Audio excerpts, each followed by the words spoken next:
여러분 안녕하세요. 막 세계 여행을 마치고 돌아온 세계 여행 유튜버 랄라입니다. 이게 지난 비디오에 이런 댓글이 하나 있었어. 이제 힌디어로 말하는 거 놀랍지도 않으니까 한국어로 한번 한국 사람들에 대한 영상을 만들어 보라고. 근데 사실 그 말이 맞는 말이기도 해. 내가 3년 동안 계속 힌디어로만 비디오를 만들었는데 아무리 신기한 것도 그거를 며칠 동안 계속 보면 사람들이 좀 질리거든요. 근데 그걸 3년 동안 계속 보고 있어봐. 나 같아도 질리겠다. 아무튼 오늘 영상은 이렇게 뭐 구독자들의 니즈를 반영해가지고 한국어로 만들려고 하는데 자막 쓰는 건 제가 졸라 귀찮아가지고 뭐 안 넣을 테니까 알아서 뭐 번역기를 쓰든 뭐 알아서 이해하시고. 자, 오늘 만들 영상 그겁니다. 그 인도 사람들하고 한국 사람들의 차이점, 왜 이거에 대해서 영상을 만드느냐. 덧글이 그거였어요. 이거에 대해서 영상을 만들래. 그러니까 뭐 이걸로 만들어야지. 그리고 한국어로 만들래. 오케이, 알았어. 한국어로. 뭐 이해하시는 건 뭐 각자의 능력에 맡기겠습니다. 일단은 저는 지난 24년 동안 계속 한국에서 살았고, 그리고 제 일이 아무래도 인도 사람들하고 같이 일을 안 하려 안 할 수가 없어요. 인도에서 한 1년 정도 살았고, 그리고 인도에 따로 방문한 횟수는 5번 정도 됩니다. 그래가지고 지금 현재 같이 일하는 사람도 사실 엄밀히 따지면 인도인이에요. 그래가지고 뭐 인도인하고 한국인의 가장 기본적인 차이점, 뭐 문화 차이점, 솔직히 이거를 얘기하면 진짜 한도 끝도 없어요. 애초에 쓰는 언어부터가 다르고 종교도 다르고 뭐 살아가는 나라도 다른데 뭐 다른 점에 대해 얘기하려면 진짜 저는 24시간을 쉬지 않고 입을 털릴 수가 있거든요. 근데 그렇게 보면 뭐 가뜩이나 지금도 사람들 안 보는데 더 안 볼 것 같으니까 일단 좀 중요한 걸 추려서 얘기를 해보겠습니다. 자, 첫 번째, 한국 사람들은 기본적으로 변화에 되게 민감합니다. 변화에 민감하고, 그리고 변화를 받아들이는 속도가 아주 빨라요. 자, 한국의 좀 특이한 문화에 대해서 얘기를 해보자면 한국은 재건축이라는 게 있습니다. 말 그대로 내가 아파트를 사든지 빌라를 사든지 아무튼 내가 어느 부동산 집을 산다고 하면 한국 사람들은 이 집이 30년이든 40년이든 뭐 맥시멈 40년 40년 후에는 이 집을 부숴버리고 무조건 이 새 아파트를 지어야 된다라는 인식이 기본적으로 깔려 있어요. 이게 한국의 문화기도 하고, 그리고 한국의 경제가 사실상 상당 부분 이거에 의존을 하는 것도 있어요. 그리고 한국 사람들은 그거에 대해서 어느 정도 거부감이 없습니다. 아니, 어느 정도 거부감이 없는 게 아니야.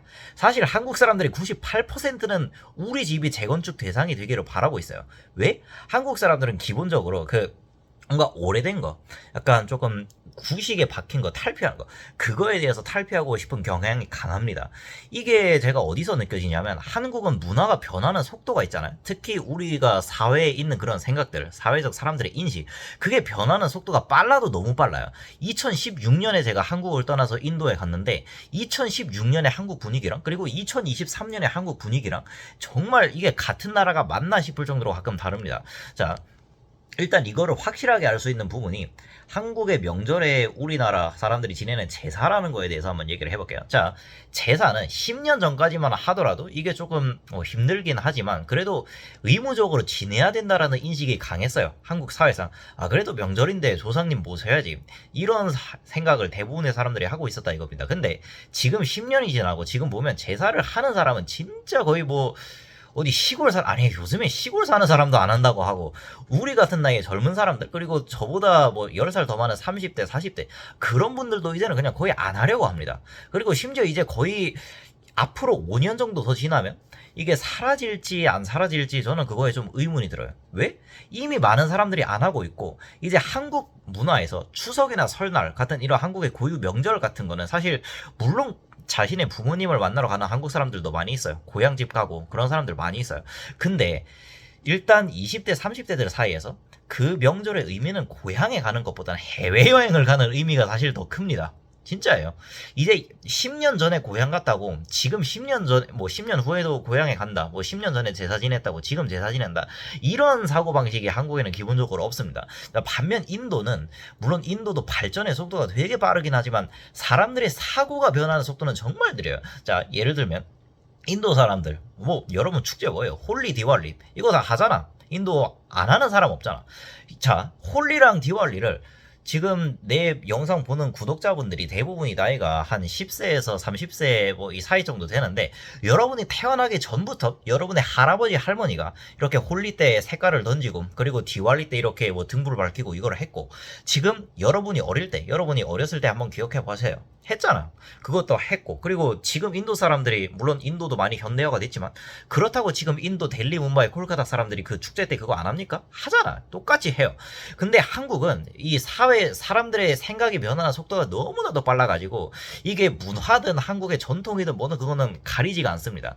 말 그대로 10년 전에 여러분이 한국에서 봤던 걸 지금은 10년 뒤에 돌아오시면 못 볼 가능성이 상당히 커요. 일단 제가 느낀 한국하고 인도의 가장 큰 차이점은 이겁니다. 결혼에 대해서도 10년 전에는 그래도 뭐 좀 남자가 조금 능력이 약해도, 여자가 조금 뭐 약해도, 아무튼 결혼은 그래도 기본적으로 해야 된다라는 사회적 인식이 있었어요. 그래가지고 서로 좀 자격 미달인데도 결혼을 하는 그런 사람들이 거의 많았어요. 90% 이상이었어요. 근데 요새 한국 사람들의 생각은 아예 그거랑은 완전 정반대입니다. 결혼을 하면 안 되는 생각이 오히려 지금은 더 강해. 진짜라니까.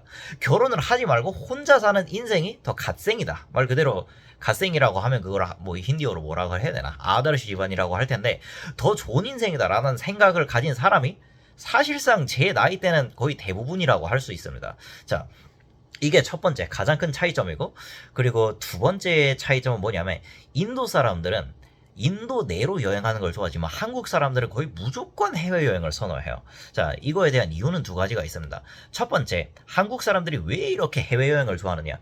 일단은 해외여행을 하는 게 국내에서 여행을 하는 것보다 더 싸게 먹힙니다. 자, 이게 진짜 이상한 말일 수도 있는데, 이게 정말 이상하게 들릴 수도 있는데, 근데 진짜 이 말이 사실이에요. 자, 1980년대, 90년대, 뭐 그리고 2000년대 IMF 터졌을 때, 그때는 한국 사람들이 해외에 가기도 어려웠고, 한국 여권 파워가 그렇게 세지도 않았으니까 사람들이 뭐 휴가철 되면 한국으로 그렇게 여행을 많이 가가지고, 서울에서 부산 가는 고속도로가 원래는 한 4시간이면 가야 돼. 그게 정상이야. 근데 거기서 13시간 걸렸다고, 뭐 그거는 뉴스거리도 아니었어요. 말 그대로 오늘 내가 휴가를 출발했는데 내일 도착해버리네.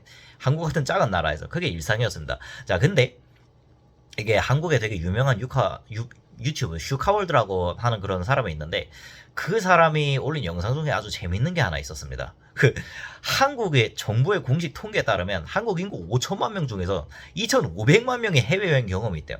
이게 무슨 뜻이냐? 우리나라 국민 절반이 해외여행을 가봤다는 거야. 그리고 추석이나 설날 때 이렇게 고유 명절 되면 공항이 진짜 바글바글합니다. 와, 3시간 전에 도착하라고 하잖아요? 안 돼. 절대 안 돼. 4시간 전에 도착해가지고 줄 서 있어야 돼. 그래야지 뭐 그 보안검색 때 통과하고, 그러고 짐 찾고 그러고 나가지. 근데 인도 사람들은 기본적으로 내가 봤을 때 인도 사람들이 해외여행을 안 좋아한다는 거 아니야. 스위스에서 인도 사람들을 엄청 많이 봤어. 근데 인도 사람들은 기본적으로 우리나라를 먼저 보자라는 이런 마음이 되게 크다고 느꼈어요, 저는. 약간 인도에서 사람들이 얘기를 해보면, 나는 우리나라 인도를 먼저 본 다음에 그 다음에 해외여행을 생각해보겠다. 근데 한국 사람들이 기회가 되면 무조건 해외로 뜨려고 합니다. 일단 그 첫 번째 이유는 아까 말했던 한국을 여행하는 데는 해외를 여행하는 것보다 돈이 너무 많이 듭니다. 일단 한국에서 가장 가까운 일본, 제일 인기 있는 여행지, 그리고 타이완, 필리핀, 베트남 이런 데 가면 항공권 포함하고, 그리고 호텔, 먹는 거, 그리고 액티비티 다 포함해가지고 오히려 정말 한국에 있는 제주도를 구경할 때보다 돈이 더 안 드는 경우가 훨씬 많아요. 그리고 특히 코로나 이후로 한국은 좀 바가지 요금이 좀 논란이 되었어요. 이게 숙박비든 음식값이든 너무 올라가지고 진짜 농담이 아니라 해외로 가는 게 더 싸다. 일본, 베트남, 필리핀 이런 데로 가는 게 더 싸다. 한국보다. 이런 게 그냥 농담으로 하는 말이 아니라 진짜로, 진짜 계산을 해보면 한국 내로 여행하는 게 더 비싸. 그러면, 그리고 한국은 기본적으로 인도랑 같은 다문화 국가가 아니라서 서울이나 제주도로 가나 한국 끝에서 끝을 가도 여러분이 볼 문화나 분위기나 그거는 거기서 거기입니다. 인도는 사막이 있고 산이 있고 숲이 있고 그리고 바다가 있어가지고 진짜 한 국가에서 뭐 다른 지역 가면 인도가 아니라 다른 나라로 온 것 같아. 그러니까 인도 사람들은 그렇게 한 나라 안에서 뭐 스위스 같은 히말라야, 그리고 좀 몰디브 같은 바다, 이런 걸 다 볼 수 있으니까 인도 내에서 여행을 하는 게 싸게 먹혀요. 근데 한국 사람들은 굳이 똑같은 걸 보고자 이렇게 많은 돈을 쓸 이유가 굳이 없다는 거죠. 사람들은 기본적으로 좀 새로운 걸 보고 싶어 하는 마음이 있는데, 그런 걸 충족시키기 위해 한국은 다이버시티가 너무 없다. 뭐 이런 결론이 나올 것 같습니다. 아무튼 오늘 비디오는 여기까지고요. 누가 자막을 써주겠죠? 뭐 누가 자막을 써주기를 빕니다. 자, 저는 뭐 다른 비디오로 돌아오겠습니다. 빠이.